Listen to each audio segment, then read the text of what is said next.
Puji Tuhan, Shalom Bapak Ibu Saudara yang dikasih Tuhan. Saya melihat wajah-wajah yang penuh dengan sukacita, amin.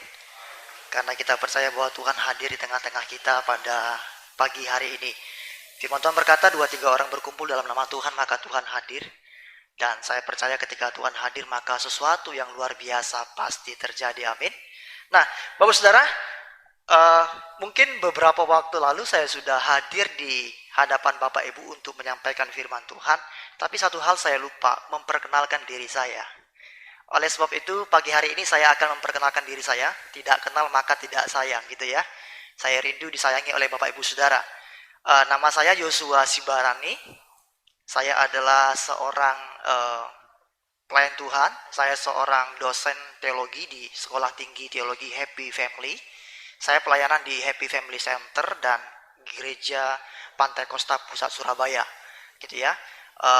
Selain itu saya juga pelayanan melalui media, pelayanan anak remaja. Saya juga pelayanan melalui renungan.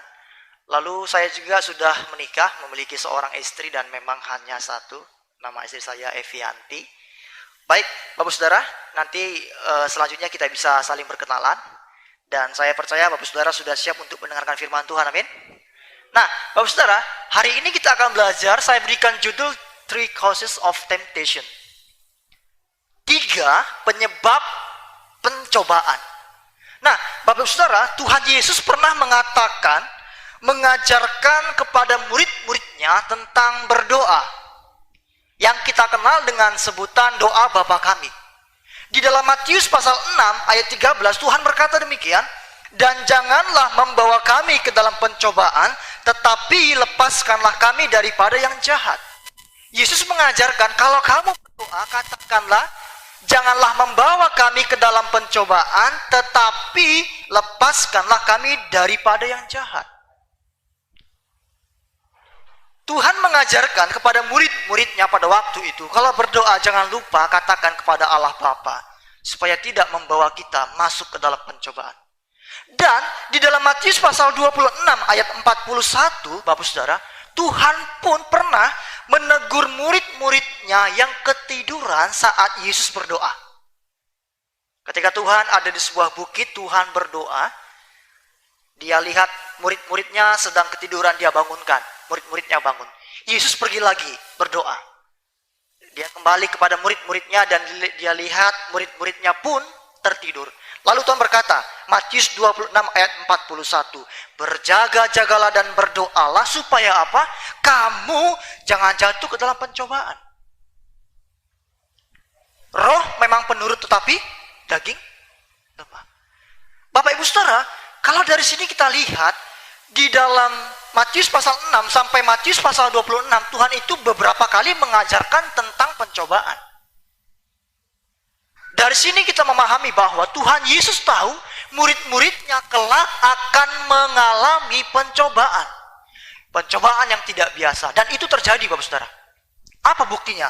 Tidak lama setelah Yesus menegur murid-muridnya yang ketiduran pada saat Yesus berdoa, dalam Matius pasal 26 ayat 69 sampai 70. Sementara itu Petrus duduk di luar di halaman, maka datanglah seorang hamba perempuan kepadanya, katanya, engkau juga selalu bersama-sama dengan Yesus, orang Galilea itu. Tetapi, kita garis bawahi, ia menyangkalnya di depan semua orang, katanya, aku tidak tahu apa yang engkau maksud. Bapak Saudara, ketika Yesus tadi berdoa di Taman Getsemani, dan dia dapati murid-muridnya tidur, dia berkata, berjaga-jagalah dan berdoalah, supaya kamu jangan jatuh ke dalam pencobaan. Tidak lama setelah Yesus ditangkap, Bapak Saudara, ketika Petrus mendapatkan pencobaan dari seorang perempuan yang mengatakan, engkau kan selalu bersama-sama dengan Yesus. Dia berkata, I don't know, aku tidak tahu apa maksudmu. Bapak Saudara, Tuhan Yesus sebenarnya melihat di dalam diri murid-muridnya dan kita orang percaya pada saat ini. Kita tidak mungkin bisa lepas sama sekali dari yang namanya pencobaan. Tetapi yang Tuhan maksud adalah supaya kita jangan jatuh ke dalam pencobaan. Pencobaan boleh datang menghampiri kita, tapi kita tidak boleh jatuh ke dalam pencobaan. Bapak saudara, apa yang menyebabkan pencobaan dalam hidup kita? Hari ini saya akan mengajarkan kepada kita semua, Bapak saudara, saya juga belajar firman Tuhan, bahwa yang menyebabkan pencobaan dalam hidup kita ada 3 hal. Yang pertama, bisa slide-nya ditampilkan? Ini terus bisa sampai yang pertama. Oke, yang pertama, dari mana datangnya pencobaan, Bapak saudara? Yang pertama adalah iblis. Di dalam Alkitab, 2 kali Alkitab mengatakan bahwa iblis itu adalah si pencoba. Kita tahu kalau Alkitab berkata satu hal sampai 2 kali atau lebih, itu penting. Itu sangat penting. Di STT Happy Family saya mengajarkan bahasa Yunani. Dan di Yunani itu, Bapak saudara, kalau dalam sebuah kalimat atau sebuah teks itu, ada satu kata yang diulangi lebih dari 1 kali, 2, 3, atau bahkan lebih, maka itu penting dan itu sangat perlu kita perhatikan ketika kita membaca Alkitab. Alkitab berkata bahwa iblis itu adalah si pencoba. Matius pasal 4 ayat 3. Lalu datanglah si pencoba itu dan berkata kepadanya, jika engkau anak Allah, perintahkanlah supaya batu-batu ini menjadi roti. Dalam Lukas pasal 4, Matius pasal 4, Tuhan Yesus, Bapak Ibu Saudara, diizinkan oleh Bapa untuk dicobai oleh siapa? Iblis. Yesus sendiri, Tuhan, itu mengalami pencobaan, Bapak Saudara. Apalagi kita manusia. Tuhan memberikan teladan. Ketika dia dicobai, dia tidak kalah, dia tidak jatuh ke dalam pencobaan, tapi dia menang atas pencobaan. Teladan itulah yang harus kita miliki sebagai orang percaya, Bapak Saudara. Iblis dikatakan si pencoba. Di dalam bagian lain, 1 Tesalonika 3 ayat 5, itulah sebabnya maka aku karena tidak dapat tahan lagi telah mengirim dia, maksudnya mengirim Timotius. Jadi Paulus mengirimkan Timotius kepada jemaat di Tesalonika, supaya aku tahu tentang imanmu, karena aku khawatir kalau kamu telah dicobai oleh si penggoda. Siapa maksudnya? Iblis. Jadi iblis itu memberikan pencobaan kepada kita agar kita itu meragukan Allah, Bapak Saudara. Agar kita meragukan firman Tuhan. Ketika kita dicobai, diberikan perkara-perkara yang berat, masalah-masalah persoalan dalam hidup kita, seringkali itu membuat kita meragukan firman Tuhan. Membuat kita bahkan tidak percaya bahwa Allah itu baik. Seperti sekarang, Bapak Saudara, kita mengalami pandemi COVID-19. Mungkin kita merasa di mana Tuhan, kalau Tuhan baik, kenapa Tuhan mengizinkan ini semua terjadi? Bapak Saudara, ada satu tujuan Tuhan ketika Tuhan mengizinkan pencobaan dalam hidup kita. 1 Petrus pasal 3 ayat 6 sampai 7 berkata, untuk memurnikan iman kita. Memang bukan Tuhan yang memberikan pencobaan. Dia mengizinkan itu terjadi. Supaya apa? 1, memurnikan iman kita. Bapak Saudara, pencobaan yang Tuhan izinkan itu dapat dikatakan sebuah ujian bagi kita. Kalau anak sekolah duduk di bangku sekolah, Bapak Saudara, kalau dia ingin naik ke tingkat berikutnya, maka dia harus lulus ujian. Kita pun demikian. Dalam iman kita, Bapak Saudara, yang Tuhan mau, iman kita tidak sekedar iman yang anak-anak, Bapak Saudara. Seorang anak yang baru lahir disebut sebagai bayi. Orang yang baru lahir baru percaya Tuhan Yesus, itu disebut bayi rohani. Tapi tidak hanya sampai di situ yang Tuhan mau. Kita harus menjadi dewasa rohani. Bayi yang baru lahir tadi, supaya menjadi dewasa, dia harus diberikan nutrisi, makanan yang bergizi, supaya dia tumbuh menjadi pribadi yang dewasa dan sehat. Kita yang masih bayi rohani, itu perlu diberikan nutrisi. Apa makanan kita, makanan rohani kita? Firman Tuhan. Supaya rohani kita dewasa. Ketika ada pencobaan, masalah terjadi dalam hidup kita, kita tidak kalah, Bapak Saudara. Orang Kristen kalau masih kalah terhadap pencobaan, itu membuktikan imannya belum dewasa. Dia masih mengandalkan kekuatannya, tidak mengandalkan Roh Kudus. Firman Tuhan berkata, peraturan-peraturan dan perintahku mudah. Tapi kita sering berkata, aduh Tuhan, gak mungkin aku bisa mengampuni dia Tuhan. Dia sudah mengkhianati aku, dia sudah berbuat hal yang buruk, yang memalukan dalam hidupku Tuhan. Aku tidak mungkin mengampuni dia. Bapak Saudara, ketika di mulut kita masih keluar pernyataan seperti itu karena kita masih mengandalkan kekuatan kita. Daging kita ini maunya apa sih? Orang mukul kita, kita pukul balik bila perlu 2 kali lipat dari apa yang dilakukan, iya kan? Itu daging kita, Bapak Saudara. Tapi Roh Kudus yang ada dalam kita tidak menginginkan hal demikian. Dia mau kita membalas yang jahat dengan yang baik. Nah, Bapak Saudara, jadi iblis itu mulai membuat kita meragukan. Dalam Alkitab itu, Efesus dikatakan itu seperti panah api. Efesus pasal 6 ayat 16, dalam segala keadaan pergunakanlah perisai iman, sebab dengan perisai itu kamu dapat memadamkan semua panah api dari si jahat atau si iblis. Jadi yang kita perlu pergunakan adalah perisai iman, Bapak Saudara. Supaya apa? Segala sesuatu yang iblis berikan kepada kita untuk menyerang iman kita, itu bisa kita tangkal. Kalau seorang pahlawan dalam medan peperangan, dia tentu menggunakan perisai. Untuk apa? Untuk menangkis, untuk menahan semua serangan musuhnya. Perisai. Sebagai orang percaya, Tuhan mengatakan, perisai kita adalah iman. Iman adalah dasar dari segala sesuatu yang kita harapkan dan bukti dari segala sesuatu yang tidak kita. Bapak Saudara, iman bukan karena melihat. Amin. Iman bukan karena melihat. Kalau kita percaya karena kita melihat, Bapak Saudara, itu tidak iman. Itu normal. Gitu kan ya. Firman Tuhan berkata bahwa kita ini hidup bukan karena melihat. Kalau kita lihat situasi kita, Bapak Saudara, saya percaya kita akan menjadi orang yang lemah, putus asa. Situasi coba kita perhatikan di sekeliling kita, kondisi kita. Tidak memungkinkan, bukan? Apa dasar kita percaya? Yang terjadi di sekeliling kita, di sekitar kita pada saat ini hal-hal yang buruk. Makanya Tuhan berkata, iman itu bukan karena melihat. Kalau kita melihat sekeliling kita nggak bisa punya iman, Bapak Saudara. Tapi iman itu karena kita percaya. Kita percaya meskipun kita tidak melihat. Tapi kita merasakan bagaimana Tuhan itu ada bagi kita. Bahkan mujizat terbesar yaitu keselamatan telah Tuhan berikan bagi kita. Apalagi kesembuhan, Bapak Saudara. Sebenarnya hal yang paling manusia butuhkan adalah keselamatan. Karena apa? Upah dosa adalah maut. Roma pasal 3 ayat 23 berkata, sebab semua manusia telah berbuat dosa dan kehilangan kemuliaan Allah. Dan semua manusia harusnya dihukum atas dosa. Tapi kita lihat, Yesus yang adalah Allah menjadi apa? Manusia. Apakah mustahil Allah menjadi manusia, Bapak Saudara? No. Yang mustahil apa? Manusia jadi Allah, ya kan? Yang dipercaya oleh orang lain kan? Manusia yang mengaku-ngaku dirinya Allah. Itu mustahil. Kalau kita katakan Yesus itu Allah yang jadi manusia, kok impossible kata mereka gitu ya. Dia Tuhan, dia Allah, mau jadi apapun dia bisa. Melakukan apapun dia bisa.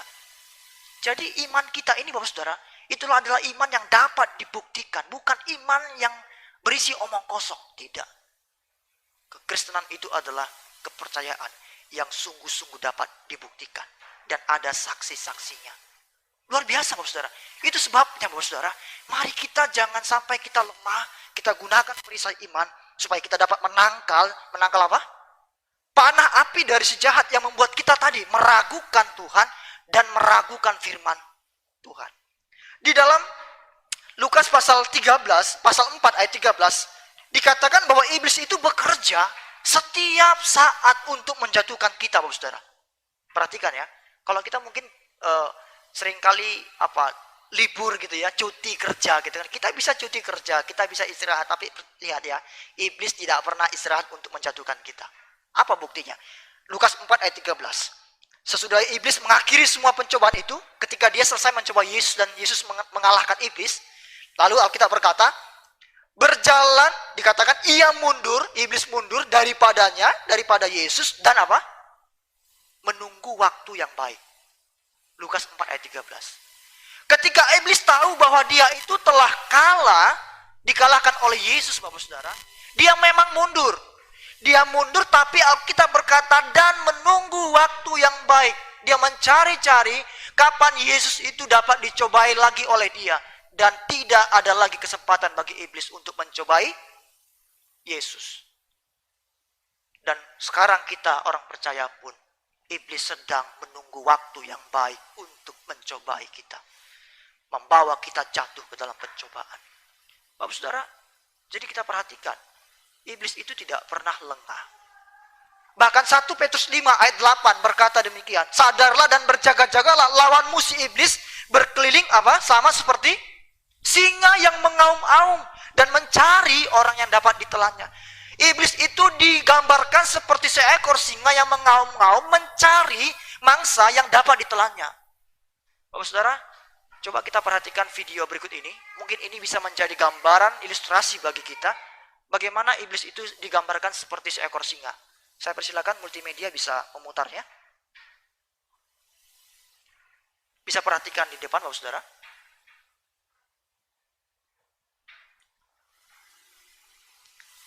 Video ini saya ambil dari sebuah channel televisi, National Geographic gitu ya.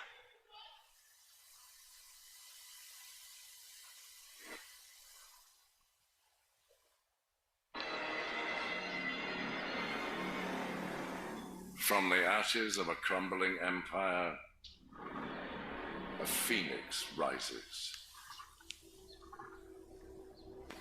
Seha is forging a clear path to the throne. Ya, ada seekor zebra gitu ya, Bapak Ibu. Tidak jauh ada sekelompok singa. Pride from dust and despair.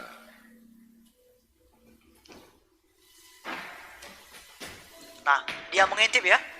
Kapan dia dapatkan kesempatan untuk menerkam zebra tersebut.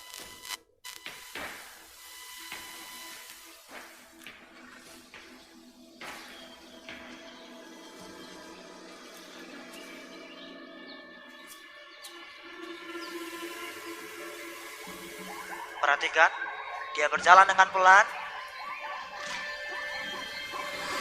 menunggu waktu yang baik. Iya.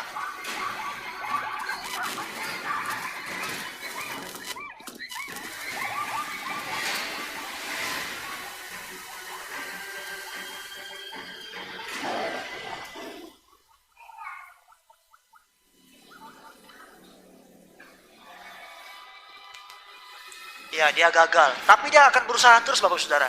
Sampai dia dapat. Ya. Dan zebra pun dapat. Oke, mungkin bisa di stop aja. Kalau lihat ini takutnya Bapak Saudara jadi lapar gitu ya. Bapak Saudara perhatikan ya. Singa itu, jadi dia itu bersembunyi terlebih dahulu. Dia cari-cari kesempatan untuk mendapatkan mangsanya. Kalau dia gagal, dia akan berusaha terus sampai dia dapat. Itu sebabnya Alkitab berkata, iblis itu seperti singa yang mengaum-ngaum, mencari orang yang dapat ditelannya. Bapak Saudara, jadi kita jangan sampai lengah sehingga memberikan kesempatan bagi iblis untuk menjatuhkan kita dalam pencobaan. Apa yang harus kita lakukan? Mari kita sadar dan berjaga-jaga. Saat ini Bapak Saudara, kesetiaan kita itu diuji oleh Tuhan. Perhatikan Bapak Saudara, pandemi COVID-19 ini membuat pemerintah melakukan kebijakan untuk kita tidak bisa berkumpul dalam jumlah yang besar. Kalaupun kita berkumpul, itu harus menjalankan protokol kesehatan, menjaga jarak dan sebagainya. Sehingga banyak gereja-gereja besar, itu yang harus mengadakan ibadah secara online. Kalaupun diadakan secara onsite, tentu dibatasi. Ya kan, Saudara, seperti kita sekarang dibatasi jaraknya, dibatasi jumlahnya. Bagi orang yang tidak ikut datang ke gereja, yang hanya mengikuti ibadah, kesetiaannya akan diuji. Kenapa, Bapak Saudara? Karena kalau ibadah online kan dia bisa lakukan kapanpun dan tidak ada orang yang tahu. Ya kan? Jadi kalau memang dia dasarnya tidak cinta Tuhan, maka itu kesempatan bagi dia untuk tidak ibadah. Tapi bagi orang yang benar-benar setia kepada Tuhan, percaya, punya iman kepada Tuhan, Bapak Saudara, dia akan tetap setia beribadah kepada Tuhan meskipun dia lakukan secara online. Ada orang berkata demikian, nggak apa-apa lah, nanti siang aja kita ibadah, kan bisa kita buka di YouTube gitu ya. Siang dia tidur siang gitu kan, bangun sore. Nanti aja deh makan malam dulu, nonton televisi dulu, nanti malam aja deh kita putar YouTube-nya. Lupa, Senin berlalu, Selasa, Kamis, Jumat, Sabtu, Minggu, datang lagi video baru. Video ibadah yang minggu berikutnya. Ditunda lagi Bapak Saudara, sampai mungkin sudah sekian bulan kita ibadah online, tidak pernah dia ikuti ibadah online. Itu celaka Bapak Saudara. Kalau kita cinta seseorang, tentu kita ingin bersekutu dengan dia, iya atau tidak? Pasti Bapak Saudara. Komunikasi dengan orang yang kita cintai, yang kita kasihi. Kalau kita mengasihi Tuhan, Kita menyanyi aku mengasihi Engkau Tuhan Yesus, tapi pernah menunjukkan kasih kita lewat kerinduan kita datang kepada Tuhan. Itu hanya omong doang, omong kosong, saudara. Jadi mari, jangan biarkan situasi saat ini dipergunakan oleh iblis untuk apa? Menghancurkan kesetiaan kita. Ingat saudara, masa-masa pandemi inilah masa-masa atau peluang emas bagi si iblis untuk menjatuhkan kita, menghancurkan kesetiaan kita. Masihkah kita setia beribadah kepada Tuhan meskipun situasi tidak mendukung? Atau situasi ini kita jadikan sebagai kesempatan kita untuk apa? Untuk memuaskan keinginan daging kita. Ya kan? Hari Minggu kita tidur terus gitu ya. Gak apa-apa mumpung libur. Senin sampai Kamis, Senin sampai Jumat atau Sabtu sudah bekerja, hari Minggu tanggal merah. Ya kita pun harus libur. Gak usah ibadah, gampanglah ibadah itu. Saudara, ketika kita masih berpikir demikian, kita sudah jatuh ke dalam perangkap si iblis. Yang kedua, apa penyebab pencobaan kita? Tadi iblis, saudara ya. Itu sumbernya iblis. Yang kedua adalah dunia. Memang dunia ini digunakan oleh iblis untuk apa, saudara? Untuk mencobai kita. Menggunakan daya tarik dunia ini. Dan inilah cara yang digunakan oleh iblis ketika dia mencobai Tuhan Yesus. Salah satunya, Matius 4 ayat 8 sampai 9. Dan iblis membawa Yesus pula ke atas gunung yang sangat tinggi dan memperlihatkan kepadanya semua kerajaan dunia dengan kemegahannya. Dan berkata kepada Yesus, semuanya itu akan kuberikan kepadamu jika engkau sujud menyembah aku. Tuhan berkata, ada tertulis apa? Kepada Tuhan sajalah engkau berbakti. Jadi iblis itu membawa Yesus ke sebuah gunung yang tinggi, memperlihatkan kemewahan, kemegahan kerajaan dunia. Iblis berkata, kalau engkau sujud menyembah aku, semuanya ini kuberikan kepadamu. Pertanyaannya, kenapa iblis kok bisa mengatakan hal demikian kepada Yesus? Karena 1 Yohanes pasal 5 ayat 19 berkata, dunia ini sudah diserahkan kepada si jahat. 1 Yohanes 5 ayat 19 dikatakan, kita tahu kita ini berasal dari Allah dan seluruh dunia berada di bawah kuasa si jahat. Tuhan mengizinkan dunia yang jahat ini dikuasai oleh iblis yang jahat. Dunia yang sudah jatuh dalam dosa ini Tuhan izinkan dikuasai oleh si jahat. Oleh sebab itu, Tuhan melarang kita untuk mengasihi dunia. 1 Yohanes 2 ayat 15-17 dikatakan, janganlah engkau mengasihi dunia. Sebab apapun yang ada di dalam dunia ini, yaitu keinginan daging, keinginan mata, dan keangkuhan hidup itu berasal dari iblis, bukan dari Bapa. Dan dikatakan, ingat dunia ini menuju kepada kebinasaan. Kita adalah orang yang bodoh kalau kita percaya mengasihi sesuatu yang akan binasa. Alkitab berkata dunia ini sedang menuju kepada kebinasaan. Bayangkan saudara, kalau kita itu mengasihi sesuatu yang akan binasa. Seharusnya kalau kita orang yang berhikmat dan orang yang bijak, maka kita akan mengasihi sesuatu yang kekal. Yaitu siapa? Yesus. Hal-hal kerajaan surga. Alkitab berkata, yang kelihatan itu sementara. Semua dunia yang kita lihat ini sementara, saudara. Harta kita yang kelihatan itu sementara. Bahkan keluarga kita, suami kita, istri kita, anak-anak kita yang kita bisa lihat itu sementara. Yang tidak kelihatan apa? Hal-hal yang bernilai kekal, yaitu kerajaan surga itu bersifat kekal, kata firman Tuhan. Oleh sebab itu kita tidak boleh mengasihi dunia ini, apa yang kita lihat, mengasihi suami kita, istri kita, lebih daripada kasih kita kepada Tuhan. Yang pertama yang harus kita lakukan adalah mengasihi Tuhan. Dan saya percaya ketika kita punya kasih yang benar dengan Tuhan, kasih kepada keluarga kita itu akan mengalir luar biasa, saudara. Amin, saudara. Karena kalau kita mengasihi saudara kita, keluarga kita lebih daripada Tuhan, saya percaya itu bukan kasih agape. Mungkin hanya kasih karena hubungan persaudaraan. Kalau orang Yunani bilang apa? Filia. Ya kan? Kasih filia, kasih karena hubungan saudara. Pasti hubungan saudara itu, ikatan darah itu pasti membuat kita tuh mengasihi orang yang punya hubungan darah dengan kita. Itu namanya kasih filia. Tapi yang Tuhan minta bukan hanya kasih filia, Bapak Saudara. Kasih apa? Agape. Karena coba kita lihat, ada orang yang bersaudara, tapi tetap bermusuhan sampai sekarang mungkin karena sebuah masalah. Atau karena hartakah dan sebagainya. Iya kan? Meskipun saudara, tapi bisa bermusuhan. Kenapa? Mungkin kasihnya hanya sampai taraf filia. Kalau agape, saudara, perselisihan masalah apapun antar keluarga itu, antar suami istri itu tidak akan memisahkan mereka. Tidak akan mungkin. Akan memaafkan, mengasihi dengan tulus ikhlas, Bapak Saudara. Oleh sebab itu, dunia ini dikuasai oleh sejahat dan tidak ada habis-habisnya. Dunia ini, harta dunia, bahkan orang-orang di dunia ini, orang-orang yang tidak percaya kepada Tuhan ini, tidak akan pernah berhenti untuk apa? Mencobai kita selama kita ada dalam dunia. Kapan kita lepas dari segala pencobaan ini? Ketika kita kelak bertemu dengan Bapa di surga. Tidak ada lagi ratap tangis, tidak ada lagi duka cita, yang ada hanyalah suka cita bersama Bapa. Oleh sebab itu Bapak Saudara, selagi kita ada di dunia ini, ingat, dunia ini selalu berusaha menarik kita jatuh. Nah, Bapak Saudara, kalau kita lihat kuburan gitu ya. Kuburan itu pada umumnya orang-orang menghiasnya dengan begitu indahnya.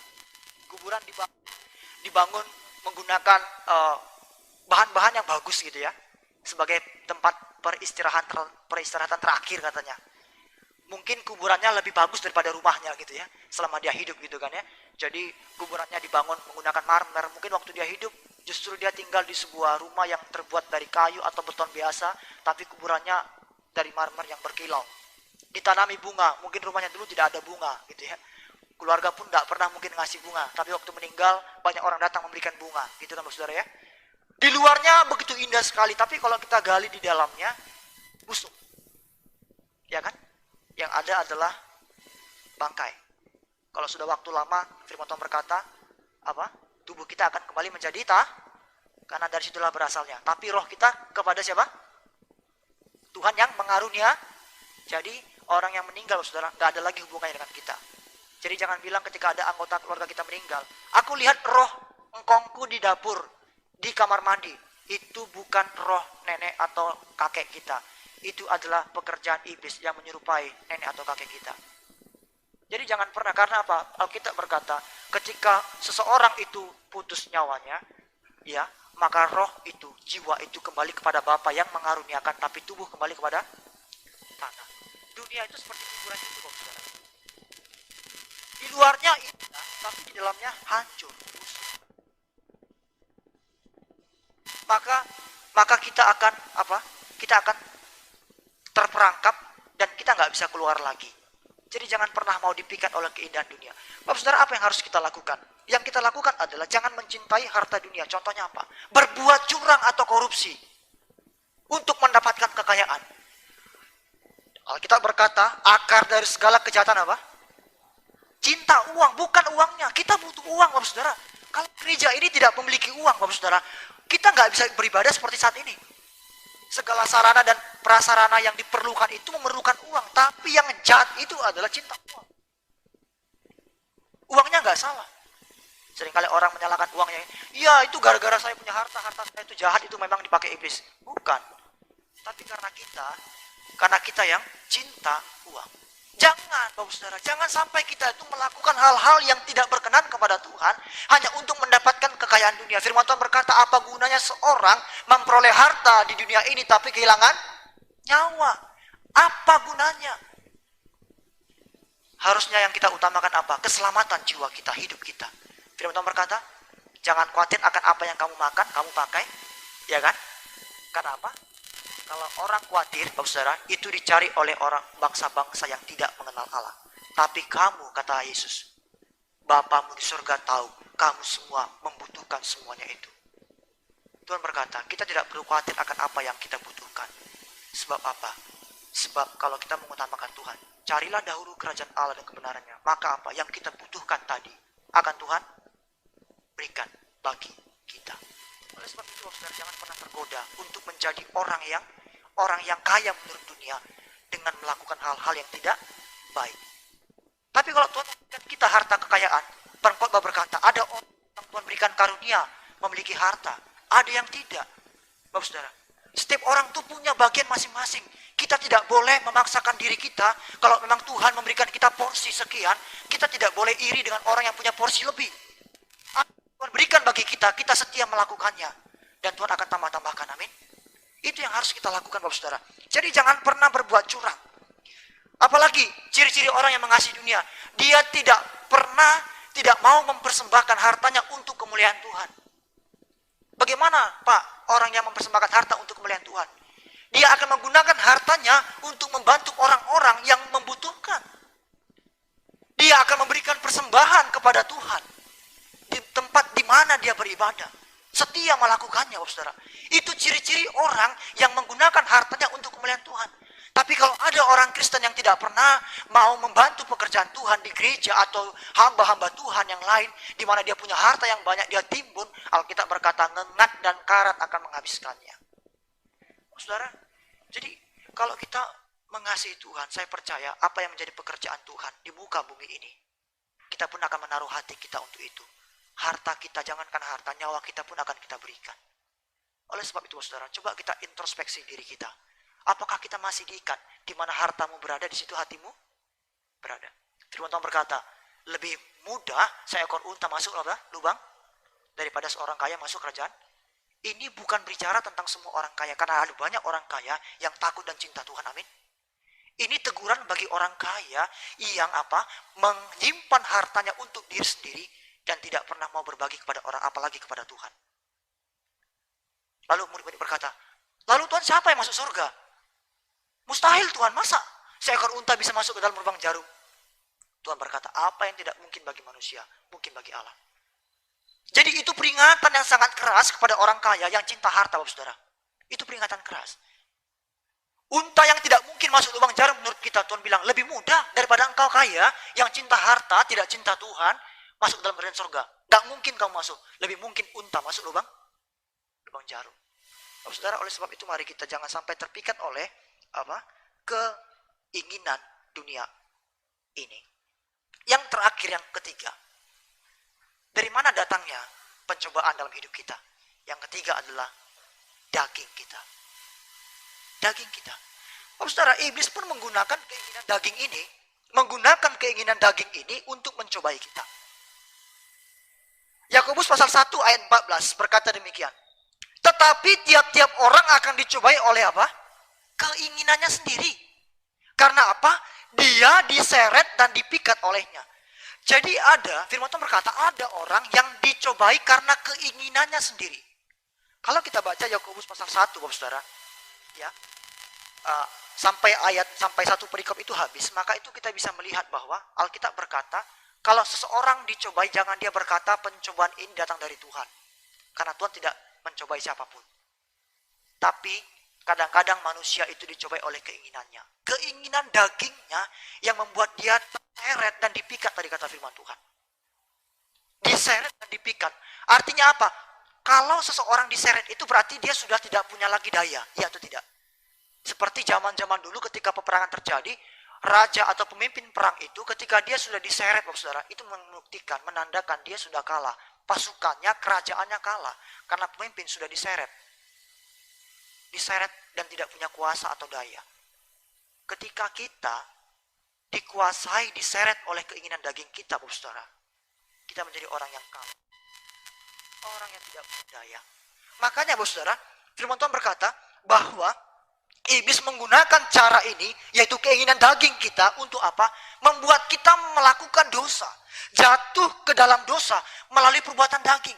Kalau kita ingat dalam 2 Samuel pasal 11, Daud pun mengalaminya, ya atau tidak? Tuhan berkata Daud orang yang berkenan di hati Tuhan. Tetapi suatu ketika dia jatuh ke dalam pencobaan. Melalui apa? Daging. Ketika orang-orang berperang, dia berjalan di atas suatu rumah gitu ya. Berjalan-jalan di atas suatu rumah, dia lihat seorang perempuan sedang mandi. Timbul niat jahat di hatinya. Lalu dia atur supaya perempuan itu datang ke tempat dia. Dan dia berzinah dengan perempuan itu yang bernama Batseba. Tidak hanya sampai di situ, dia pun merencanakan pembunuhan suami Batseba yang bernama Uria. Saudara, coba bayangkan, Daud, orang yang berkenan di hadapan Tuhan pun, ketika dia lengah, dia jatuh ke dalam pencobaan. Mungkin dia tidak jatuh oleh dunia, karena dia memang sudah punya harta. Seorang raja, saudara. Tapi iblis tahu kelemahan Daud. Dia jatuhkan Daud melalui keinginan daging, berzinah dan membunuh. Jadi saudara, iblis menggunakan keinginan daging ini membuat kita melakukan dosa, jatuh ke dalam dosa. Dan kita lihat dalam Galatia pasal 5 ayat 19 sampai 21. Galatia pasal 5 ayat 19 sampai 21 itu adalah daftar perbuatan daging. Apa aja? Percabulan, kecemaran, hawa nafsu, penyembahan berhala, sihir, perseteruan, perselisihan, iri hati, amarah, kepentingan diri sendiri, percideraan, roh pemecah, kedengkian, kemabukan, pesta pora dan sebagainya. Terhadap semuanya itu kuperingatkan kamu, seperti yang telah kubuat dahulu, bahwa barang siapa melakukan hal-hal yang demikian, ia tidak akan mendapat bagian dalam kerajaan Allah. Sebab Allah itu kudus. Makanya firman Tuhan berkata, kuduslah kamu sebab Allah itu kudus. Bapak saudara, sebagai orang Kristen, kita memang masih hidup dalam daging. Coba cubit tangannya, sakit nggak? Kalau sakit berarti itu masih daging. Kalau nggak sakit, saya nggak tahu itu apa. Kayu atau besi mungkin gitu ya. Setiap orang yang masih ada di dunia ini masih hidup di dalam daging. Tubuh kita ini masih daging. Ya atau tidak, Bapak saudara? Artinya, Bapak saudara, keinginan daging kita ini selalu berjuang untuk menarik kita melakukan dosa. Selalu berjuang. Makanya nanti ketika kita nanti di akhir zaman, ketika Tuhan Yesus datang, dia mengangkat kita, tubuh kita diubahkan menjadi tubuh kemuliaan, bukan lagi daging. Karena kalau tubuh daging ini kita bawa ke surga, itu nggak akan mungkin, Bapak saudara, karena daging ini selalu ingin melakukan dosa. Tubuh kita perlu diubahkan menjadi tubuh kemuliaan. Kita tidak lagi mengenal yang namanya dosa. Tetapi faktanya kita sekarang masih di dunia dan masih dibalut oleh daging. Bapak saudara, artinya apa? Artinya keinginan perbuatan daging ini terus menerus berjuang untuk mengalahkan kita. Dan kita bisa jatuh. Apakah ada di antara kita sejak jadi orang Kristen tidak pernah lagi berdosa?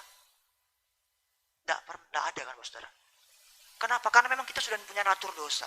Tetapi Bapak saudara, ingat, 1 Yohanes 1 ayat 9 berkata, jikalau kamu mengaku dosamu, maka ia setia dan adil, dia akan mengampuni segala dosa.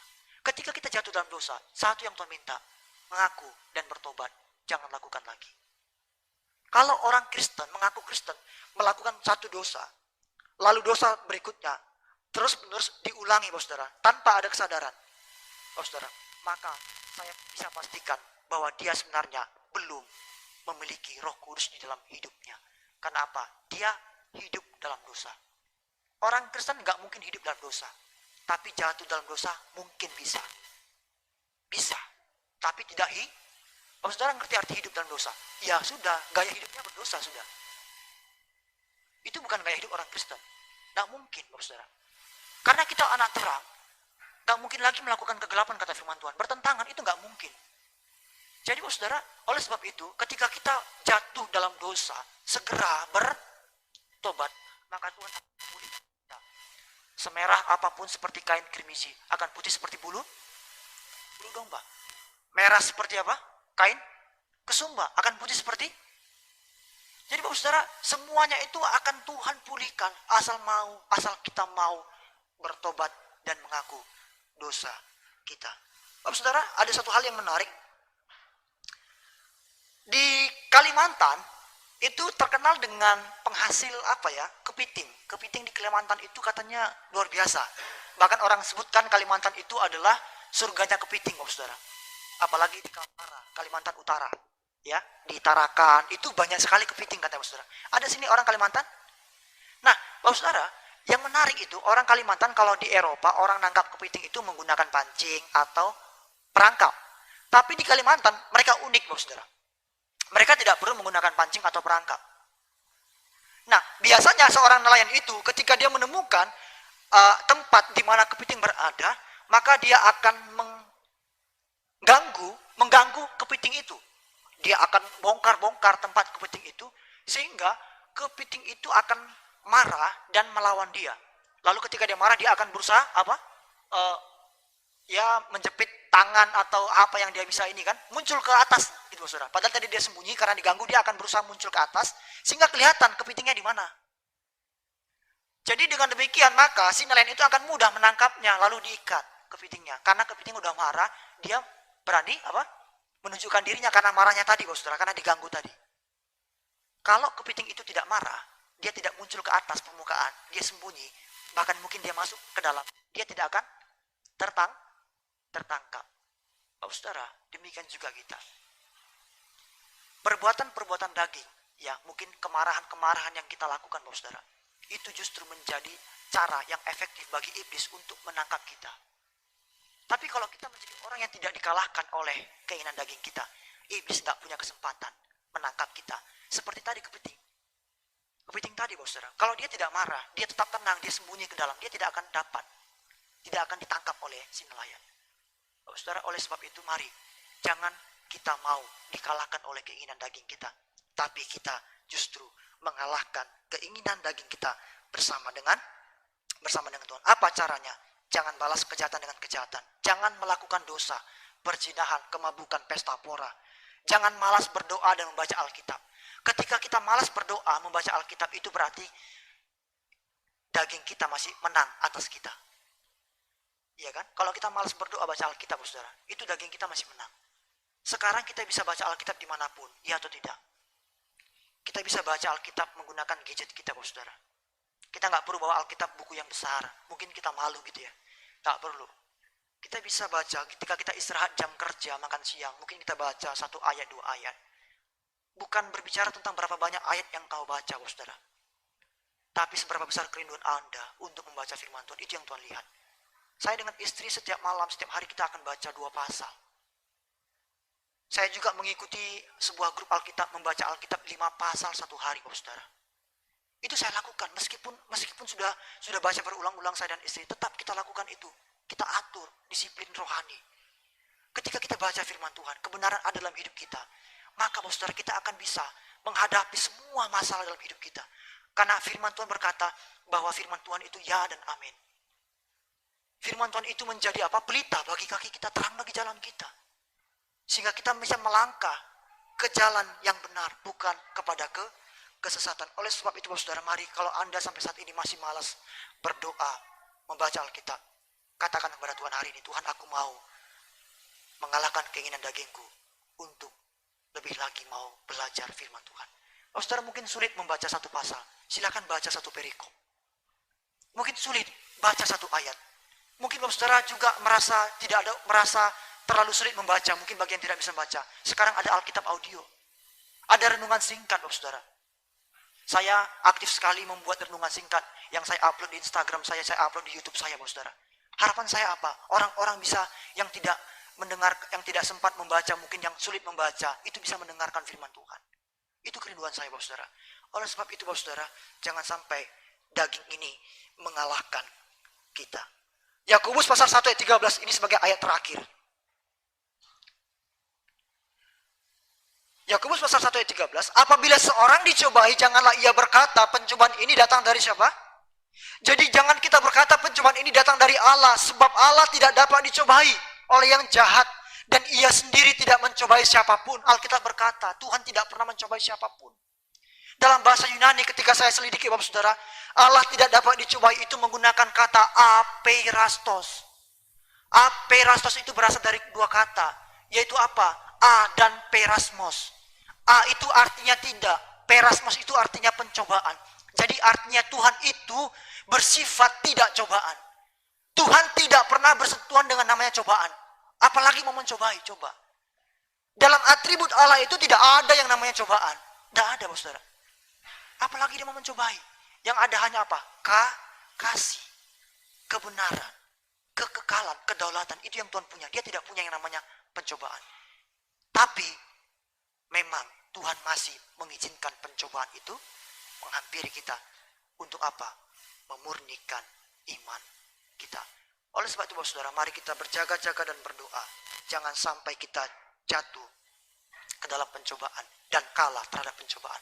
Waspada terhadap iblis, waspada terhadap dunia, waspada terhadap daging. Jangan sampai kita dikalahkan oleh 3 sumber pencobaan ini. Saya berdoa bahwa saudara bisa diberkati oleh Tuhan dan menjadi pelaku-pelaku firman Tuhan. Amin firman Tuhan. Tuhan Yesus memberkati kita semuanya.